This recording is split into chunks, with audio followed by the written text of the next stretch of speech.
Bienvenue sur Traces du passé. Abonnez-vous pour ne rien manquer. Le fermier germano-américain John Maintz montre les blessures infligées le 19th of August 1918 à Luverne, dans le Minnesota. En pleine haine anti-germanique, des habitants l'ont enlevé, fouetté, couvert de goudron et de plumes.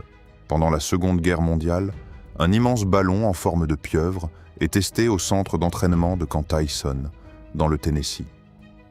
Malgré son apparence étrange, il sert à former les soldats au maniement des ballons de barrage, conçus pour gêner les avions ennemis.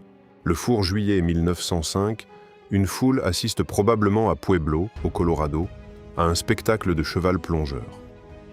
Très populaire à cette époque, ce numéro lançait parfois un cheval et son cavalier depuis une tour haute de 18 mètres.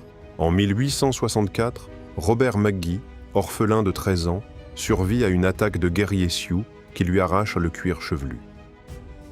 La terrible cicatrice, visible sur cette photographie, restera gravée sur son crâne jusqu'à sa mort. Au début des années 1900, des bûcherons coupaient ces séquoias géants avec des scies manuelles de près de 2 mètres. Le tronc était si large que plusieurs hommes pouvaient poser côte à côte sur la souche. Sur les plages de démolition navale, des ouvriers découpaient des coques géantes couvertes d'huile et de rouille. Sans protection, ils respiraient de l'amiante et des fumées toxiques, tandis qu'une mauvaise coupe pouvait faire tomber plusieurs tonnes d'acier. Les premiers monteurs de ligne installaient des milliers de kilomètres de câbles non isolés, sans nacelles ni gants en caoutchouc. Sous la pluie, un simple contact avec un fil sous tension pouvait provoquer un arc électrique mortel. À Paris, en 1932, cet étonnant vélo amphibie roulait sur terre et flottait sur l'eau. Grâce à ses roues étanches et ses 4 flotteurs, il pouvait transporter près de 54 kilos. En 1900, un ouvrier de l'usine Rowntree, à York, surveille une immense cuve rotative utilisée pour travailler le chocolat. Ce procédé permettait d'enrober régulièrement des confiseries bien avant l'arrivée des machines modernes. En Mongolie, en 1913, une femme condamnée est enfermée dans une caisse de bois, presque sans pouvoir bouger. Elle dépend entièrement des passants pour recevoir de l'eau et de la nourriture.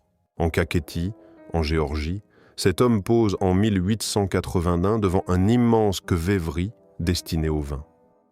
Ces jarres étaient enterrées jusqu'au col pour garder une température stable pendant la fermentation.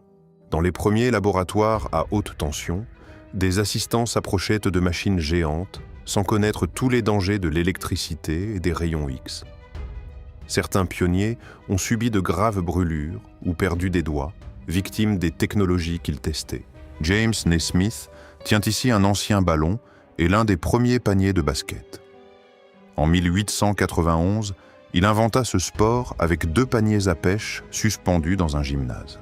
Cet homme tient un Krumluff, un canon courbé allemand conçu pendant la Seconde Guerre mondiale pour tirer depuis un abri sans exposer le soldat. Sa version la plus courbée pouvait être détruite après seulement quelques centaines de tirs à cause de la pression énorme. Le 29 novembre 1961, Enos devient le premier chimpanzé à tourner autour de la Terre. Une panne électrique écourte sa mission après 2 orbites, mais il revient vivant. Ses ouvriers du rail, surnommés Gandhi Dancers, déplaçaient les lourds rails avec de longues barres de fer.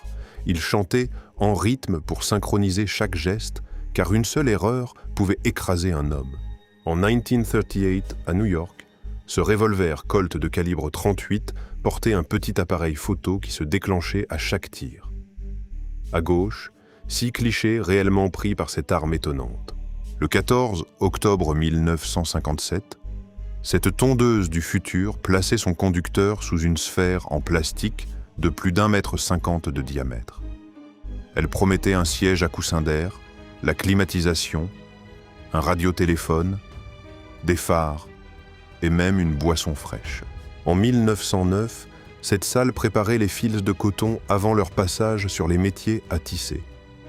Ils étaient enduits d'un produit spécial qui les rendait plus résistants et évitait leur rupture pendant le tissage. Dans les grands magasins, des appareils à rayons X permettaient aux clients de voir leurs orteils dans les chaussures avant de les acheter. Les vendeurs les utilisaient pendant des heures sans protection, jusqu'à leur interdiction à cause des graves dangers des radiations. Ces ouvriers nettoient une immense verrière en équilibre sur une simple échelle, sans corde ni casque. Un faux pas sur le verre mouillé pouvait provoquer une chute mortelle ou briser les panneaux sous leurs pieds. Dans les carrières, les ouvriers percèrent la roche pour y placer de la dynamite, au milieu d'une poussière presque aveuglante. Une explosion imprévue, un câble rompu ou la silicose pouvait les tuer brutalement ou lentement.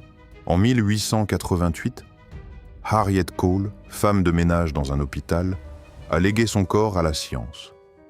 Le docteur Rufus Weaver a passé 6 mois à extraire et conserver tout son système nerveux, un exploit qui n'aurait été reproduit que 3 fois.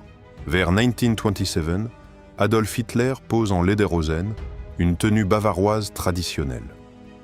Jugeant cette photo ridicule et indigne de son image politique, il en interdit la diffusion publique. Les premiers tunnels du métro étaient creusés à la main dans des caissons remplis d'air sous haute pression, avec un risque constant d'effondrement. En remontant trop vite, de nombreux ouvriers souffraient d'accidents de décompression, parfois mortels. À l'époque victorienne, des enfants de 4 ans grimpaient dans les cheminées étroites pour gratter la suie, au risque de rester coincés et de mourir étouffés. Beaucoup développaient le cancer des ramoneurs, causé par la suie, avant que cette pratique soit finalement interdite. Le bureau des ouvriers de clocher se trouvait au sommet des cathédrales et des cheminées, accessibles par des échelles en bois attachées entre elles. Assis sur une simple planche suspendue, ils réparaient la pierre à des centaines de mètres, souvent sans aucune protection. Au début du XXe siècle, les ouvriers bâtissaient des gratte-ciel sans harnais ni filets à des dizaines de mètres du sol. Assis sur des poutres étroites, ils attrapaient même des rivets brûlants lancés depuis les étages inférieurs. En 1936, les lunettes Amblin permettaient de lire au lit sans relever la tête. Leur prisme déviait le regard à angle droit pour voir le livre posé devant soi en restant allongé. Dans les années 1920, une Anglaise teste une étrange voiturette à 4 roues équipée d'une grande voile. Le vent devait la faire avancer, tandis qu'un guidon permettait de la diriger. À Berlin, vers 1920, un pompier teste une bouée de sauvetage équipée de petites pagaies. Cet étrange appareil devait lui permettre d'avancer sur l'eau tout en restant protégé par son flotteur. Vers 1935, 2 ouvriers utilisent des linotypes dans le grand magasin Anthony Hordern & Sons à Sydney. Ces machines coulaient une ligne entière de texte en métal brûlant, permettant d'imprimer bien plus vite qu'avec des lettres placées à la main. Les universités avaient besoin de cadavres pour enseigner l'anatomie, mais les obtenir légalement coûtait cher et restait difficile. Des voleurs pillaient donc les tombes récentes et vendaient les corps aux écoles de médecine. En 1900, des chasseurs de rats posent à Sydney derrière leur prise, en pleine épidémie de peste bubonique. Les autorités payaient chaque rat capturé pour tenter de stopper les puces qui propagèrent la maladie. Au début des années 1900, ces ouvriers découpaient à la main d'immenses blocs de glace sur les lacs gelés. Stockés sous de l'aciure, cette glace pouvait survivre jusqu'à l'été et alimenter les villes bien avant les réfrigérateurs électriques. En avril 1910, à 1h du matin, Lois Hine photographie ces jeunes ramasseurs de quilles dans un bowling de Brooklyn. À chaque lancer, il replace les quilles à la main, au milieu des boules projetées à grande vitesse. En Irlande, les allumeurs de réverbères entretenaient et allumaient chaque soir les lampes à gaz des rues. En 1898, ce travail exigeait une longue perche et une tournée précise avant la tombée de la nuit. Dans les années 1910 et 1920, de jeunes ouvrières peignaient au radium les chiffres lumineux des montres. Elles affinaient leurs pinceaux avec les lèvres, avalant ainsi un poison radioactif qui provoqua cancer, fractures et mort. Au XIXe siècle, les jeunes trieurs retiraient à la main les pierres mêlées au charbon, souvent jusqu'à avoir les doigts en sang.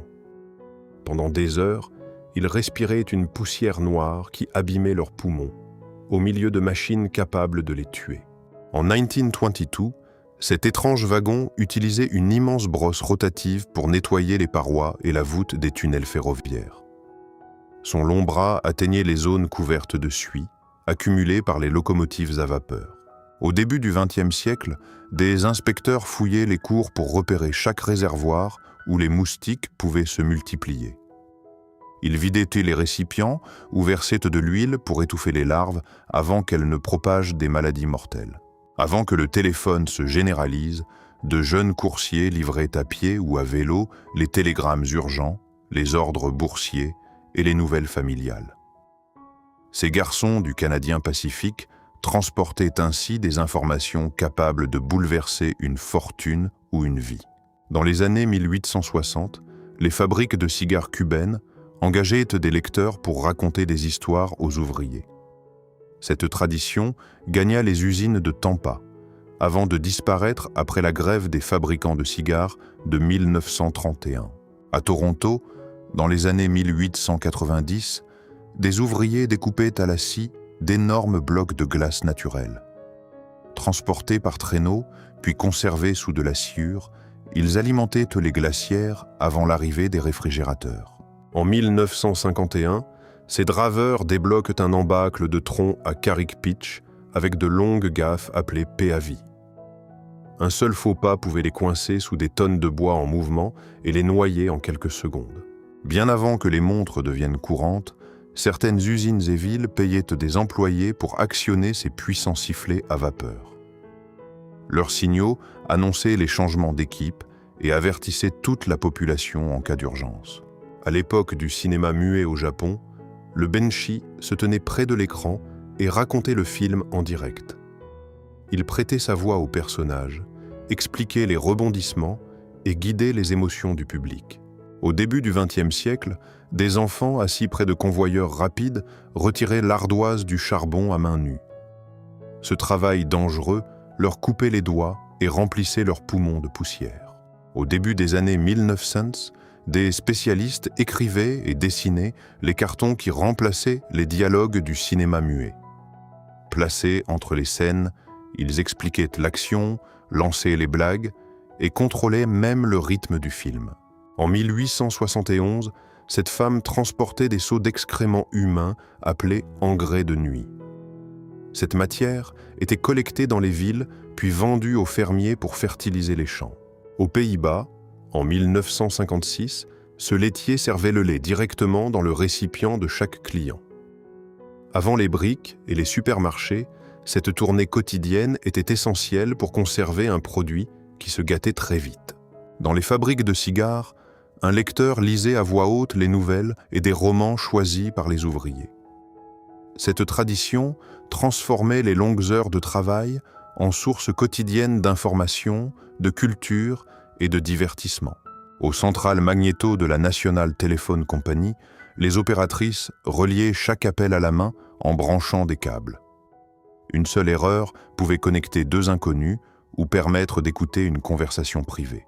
Au Texas, en 1939, ce serveur lance une boule de glace dans un gobelet métallique avant de préparer un milkshake maltais.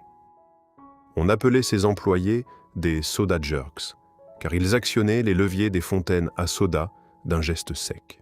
Avant 1927, ce télégraphiste transmettait des messages grâce à des impulsions électriques, bien avant les communications modernes. Cette photographie du Tropenmuseum montre l'imposant équipement nécessaire pour envoyer quelques mots à grande distance. Avant le cinéma parlant, des musiciens jouaient en direct et changeaient de rythme à chaque scène. Dans les grandes salles, de véritables orchestres accompagnaient chaque projection comme une bande originale vivante. Avant l'automatisation, les gardiens taillaient les mèches, alimentaient les lampes et nettoyaient les lentilles. Même en pleine tempête, ils surveillaient la météo et remontaient les mécanismes pour éviter au navire de s'écraser. Ces ouvriers alignaient les rails à la main avec de lourds leviers, puis tassaient le ballast en suivant des chants rythmés. Avant les machines de bourrage, cette coordination évitait les déformations de la voie et les déraillements. À Barrow, des ouvriers assemblent la coque d'un croiseur en fixant d'épaisses plaques d'acier sur son squelette. Avant la généralisation de la soudure, des milliers de rivets chauffés puis martelés maintenaient le navire entier. Dans les années 1900, une usine californienne employait surtout des femmes pour trier les olives et remplir les bocaux. Ce travail répétitif exigeait rapidité et précision, bien avant l'arrivée des machines automatisées. En 1949, ces femmes étaient les ordinateurs humains de la station de vol à grande vitesse de la NACA.